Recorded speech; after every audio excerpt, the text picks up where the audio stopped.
जावेद मोहम्मद की बेटी आफरीन फातिमा मासूम चेहरा, हसास तबीयत की दोशीज़ा, लेकिन इस सिंफ नाजुक के हौसले चट्टान से ज्यादा मजबूत।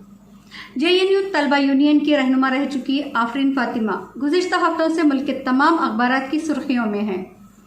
वजह गुज़िश्ता दिनों प्रयागराज में तौहीन रिसालत के खिलाफ नमाज जुम्मा के बाद पुरअमन एहतजाज किया गया था, लेकिन चंद शरपसंदों की वजह से मौके पर फसाद बर्पा हो गया। यूपी पुलिस की जानिब से आफरीन फातिमा के वालिद जावेद मोहम्मद को इस पूरे फसाद का जिम्मेदार मास्टरमाइंड होने का इल्जाम लगाते हुए इनके और इनके अहले खाना के खिलाफ जालिमाना कार्रवाई की गई। इनके बंगलो नुमा रिहायशी मकान पर बुलडोजर चलाया गया, जबकि वो मकान उनकी अहलिया के नाम पर था। फिलहाल आफरीन फातिमा के वालिद गिरफ्तार हैं और आफरीन की वालिदा और छोटी बहन, जिन्हें इलाहाबाद पुलिस ने बगैर किसी नोटिस या वारंट के जुम्मा की शब ले गई थी, फिलहाल दोनों को छोड़ दिया गया है, लेकिन वालिद जावेद अभी भी गिरफ्तार हैं और गोदी मीडिया की जानिब से मुसलसल उनके खिलाफ एक पूरा नैरेटिव तैयार किया जा रहा है। जबकि एक घर बनाने में लोगों की जिंदगियां गुजर जाती हैं, लेकिन आज उसी आशियाने पर बुलडोजर चलाकर जमीन बोस करने से पहले एक पल के लिए भी किसी ने नहीं सोचा।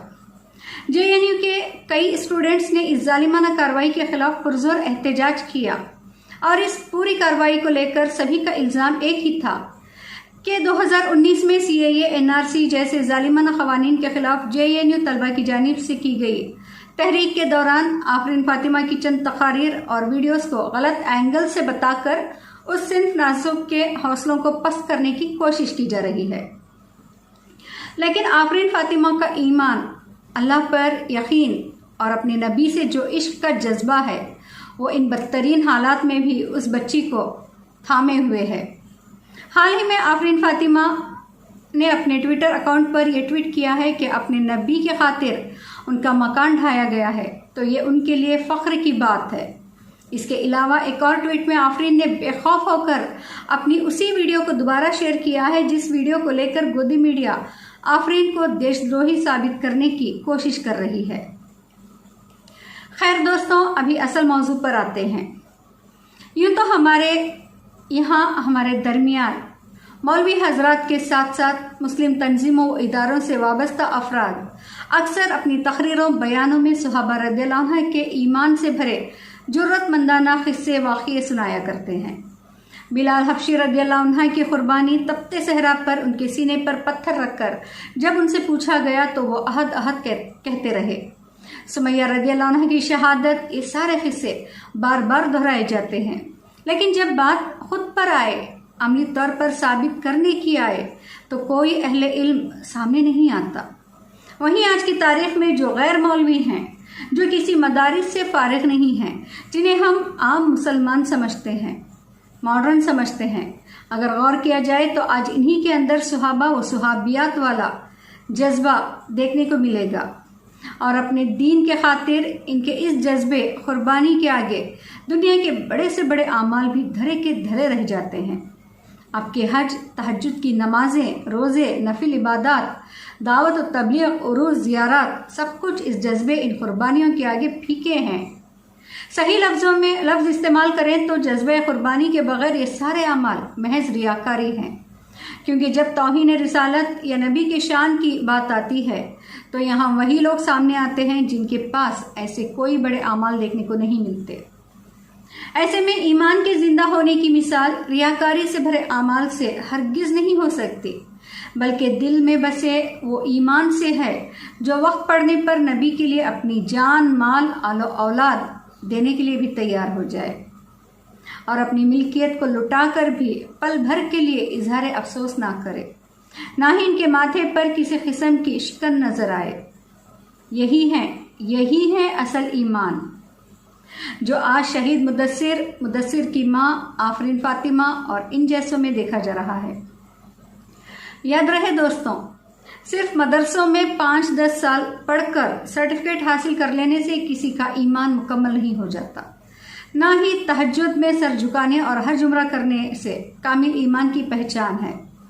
गौर किया जाए तो JNU में पढ़ने वाले बच्चे ने कभी किसी मदरसे से फरागत हासिल नहीं की होगी, लेकिन जब जब कुर्बानी की बात आई तब वही नौजवान सबसे आगे रहे। आज भी अच्छी तरह याद है हमें, NRC CAA के दौरान कई मदरसों ने अपने तलबा को किसी किस्म के एहतजाज या तहरीक में हिस्सा लेने से साफ साफ मना किया था और इस इनकार लिस्ट में दावत और तबलीग वाले सबसे आगे थे। खैर, यहाँ अहले इल्म हजरात मदरसे की सर्टिफिकेट लेकर अपने आप को दीनदार, मुत्तकी, इस्लाम के शहसवार, ठेकेदार तो समझ लेते हैं, लेकिन जहाँ कुर्बानी की बात आए वहाँ अपने दीनदार होने, अपने ईमान के जिंदा होने की मिसाल पेश करनी होती है तो सबसे पहले यही अपने अपने दिलों में घुस जाते हैं और बोलने वालों की बात, उसके पीछे छुपे मकसद, लफ्ज़ों में बसे दर्द और फिक्र पर गौर करने, उनके एहसास को समझने के बजाय बोलने वाले के हुलिये पर तंज कसे जाते हैं और एक संजीदा मसले पर भी मजाक उड़ाते हुए उन पे उंगलियां उठाई जाती हैं कि अब दीन इनसे सीखना है। यकीन जानिए ये भी जहालत की इंतहा है जो अहले इल्म हजरात की जानिब से हो रहा है। यहाँ पर हम पूरे दावे और यकीन के साथ कहेंगे कि अगर किसी को दीन सीखना है तो इनसे सीखें जिन्होंने अपने बच्चे गंवा कर भी इस्लाम जिंदाबाद के नारे लगाए हैं, जिन्होंने अपने जिस्मों पर जालिमों की गोलियां खाकर भी लब्बैक या रसूल अल्लाह की सदाएं लगाई थी, जो सालों से आज भी असीर जिंदान हैं, दिन रात अजियतें बर्दाश्त कर रहे हैं, जिसने अपनी मिल्कियत, अपना आशियाना खोकर भी इजहार अफसोस तक नहीं किया, बल्कि ये कह रहे हैं कि ये मेरे लिए फ़ख्र का लम्हा है क्योंकि हमने ये अपने नबी के नाम पर गंवाया है। हमारी तमाम कुर्बानियाँ अपने अल्लाह और अल्लाह के रसूल को राज़ी करने के लिए हैं। अगर आपका ज़मीर जिंदा है तो इस बात पर संजीदगी से गौर व फिक्र करें। खुदा न ख्वास्ता कभी आपके पीर और मुर्शिद या नाम निहात क़ाइद की शान में किसी ने गुस्ताखी कर दी या आपके वालिद मोहतरम के ताल्लुक़ से किसी ने बदज़बानी कर दी तो क्या आप बर्दाश्त कर सकते हो? नहीं, हरगिज़ भी नहीं। एक पल गंवाए बगैर आप उस पर टूट पड़ेंगे, लानत मलामत की बौछार कर देंगे, यहाँ तक कि आप उसको जानी माली नुकसान पहुँचाने से भी पीछे नहीं हटेंगे। जबकि यहाँ तौहीन उस शख्सियत की जा रही है जिनके नाम पर हम अपनी जान, माल, औलाद कुर्बान करने के दावे करते हैं, लेकिन जब असल कुर्बानी देने का वक्त आता है तो हिकमत, मसलहत के नाम पर बुज़दिली की चादर ओढ़ ली जाती है।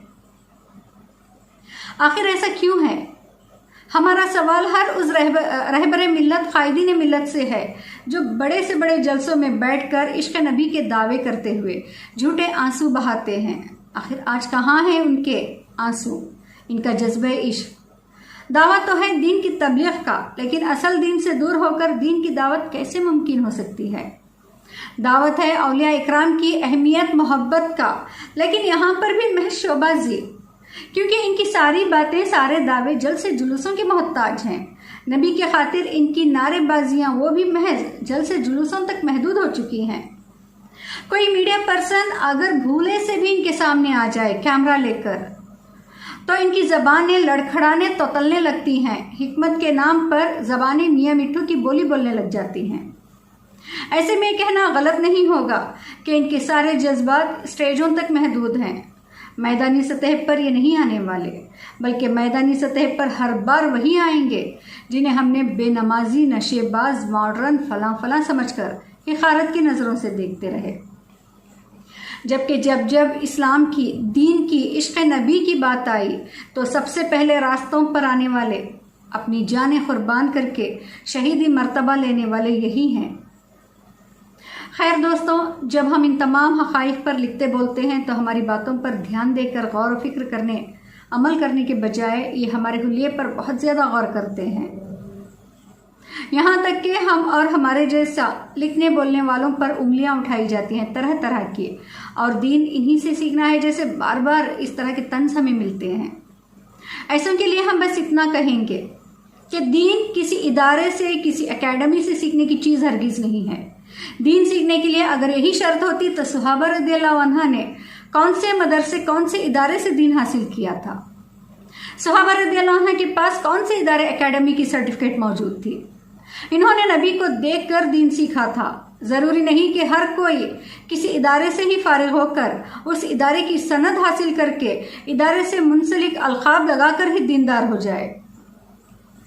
वैसे भी हम और हमारे जैसे कई आम मुसलमान मौजूद हैं जो नबी की सीरत पढ़कर उनकी सीरत से मुतासिर होकर सही गलत समझने सीखने की कोशिश कर रहे हैं और अल्हम्दुलिल्लाह हमें फ़ख्र से कहते हैं कि हमने कभी बातिल के आगे झुकना नहीं सीखा और अल्हम्दुलिल्लाह आज भी जालिम की आंखों में आंखें डालकर जालिम को जालिम और मजलूम को मजलूम कहने की जुर्रत रखते हैं और हमारा ज़मीर इस बात से मुतमईन है कि हम अपने हिस्से का काम, अपने हिस्से की जिम्मेदारी पूरी करने की हर मुमकिन कोशिश कर रहे हैं, चाहे वो लिख बोल कर हो या मैदानी सतह पर दुश्मन को ललकारते हुए हो। हमने अपने नबी सल्लल्लाहु अलैहि वसल्लम का किरदार जंग बदर, जंग अहद और जंग खंदक में भी देखा है और नबी पर कूड़ा फेंकने वाली उस गैर मुस्लिम बुजुर्ग खातून के साथ नबी का वो हुस्न सलूक भी देखा है। बहरहाल दोस्तों, यहाँ पर आफरीन और मुदस्सिर की माँ ये भी किसी इदारे से फारिग नहीं है, लेकिन इनके अंदर जो दीन हक़ का जज्बा है वो सब पर गालिब आ रहा है। इनके जज्बात अगर एक पलड़े में रख दिए जाएं तो यकीन जाने आपके सारे बड़े से बड़े आमाल धरे के धरे रह जाएंगे। वैसे भी बुजुर्ग रहनुमाओं से सुना है कि छटाई का दौर चल रहा है। जी हाँ, ये छटाई का दौर चल रहा है और अल्लाह सुब्हानहू तआला जिसे चाहे चुन ले, जिससे चाहे काम ले और जिसे चाहे जलील और ख्वार कर दे। ज़रूरी नहीं कि झुब्बा पैजामा पहनने वालों से ही दीन हक़ का काम हो। मुमकिन है अनखरीद पैंट टी शर्ट पहनने वाले मॉडर्न नौजवान बाजी मार जाएं। वैसे भी एनआरसी के वक्त सारी दुनिया ने ये मंजर देखा भी है, आगे भी देख सकती है। सो किसी के ईमान को उसके ज़ाहिरी हुलिये से ना देखा जाए, वरना इससे बड़ी जहालत शायद ही कोई हो।